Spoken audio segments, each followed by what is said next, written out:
dangerous. Let's bring in political analyst Alex Lorusso to discuss this moment. Alex, what is this? It seems to me like the normalization of violence in American history, and it's always and regularly coming from one side. Yeah. So if you notice, during the election, we had people yelling about Trump. We had Maxine Waters saying to attack MAGA supporters at gas stations. The normalization of political violence has come from the left. And there have been people doxing the Supreme Court justices. Like you played in the open, you had Schumer saying, release the whirlwind. And the Biden administration, instead of denouncing this violence and denouncing the leak that caused this violence, what they're doing is focusing on what the leak was about. And that was about Roe v. Wade, and that they're going to be taking that away from them. So no reporters are pressing them on the political violence aspect of it. They want to shift the focus, and they're not getting the same treatment as Trump did. Yeah, so what you do is you vilify, like Joe Biden did. Joe Biden said at the White House just 24 hours ago that MAGA is the most dangerous political movement in American history. Listen. Political organization that's existed in American history. Okay, got it. So you have the KKK, you have the Confederacy, you have the Weather Underground, you have black nationalists, Black Lives Matter that torched the country to the tune of $2 billion, murdered people in the street. But MAGA is the most extreme organization. Is this smacks of desperation? Yeah, this is them grasping at straws, and honestly, it's going to galvanize Trump's base because, again, and they played this same hit for 4 years. Everyone's a Nazi, everyone's a racist. So in reality, if they're saying that regular Trump supporters are the most dangerous people in American history, it really discounts, like you said, the KKK or actual hate groups. So normal Americans are going to see this and they're going to say, okay, this isn't a serious administration. These aren't serious people. And they're just going to disregard that. For him to say that is an insult to millions of Americans who voted for Trump. And then just the other day, J.D. Vance and other MAGA candidates, 22-0 Trump was on, I believe it was Tuesday. So all of these people are worse than all of those groups and the worst in American history. Come on, no one's taking that seriously. Yeah, I mean, obviously the MAGA movement is ascendant. Donald Trump 22-0 on the most recent elections in Indiana and Ohio.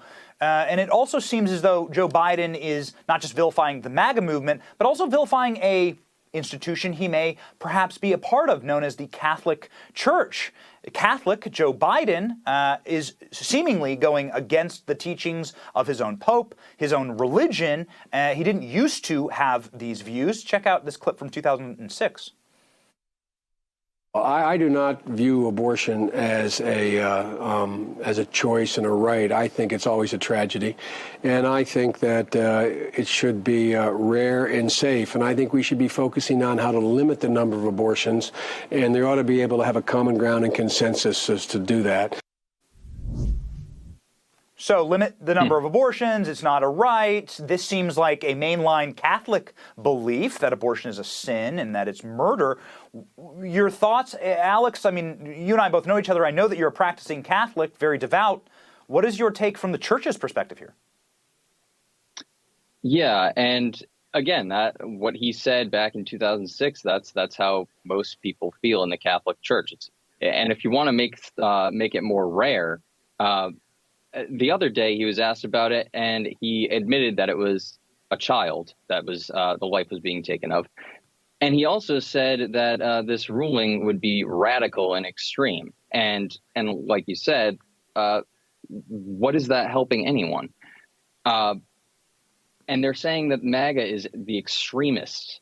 So if you want something to be rare and you want to tone down the rhetoric, why are you rationing it up?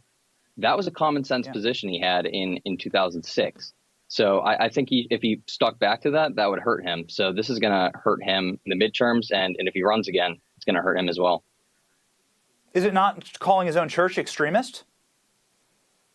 Yeah, exactly. So he says that he's a practicing Catholic.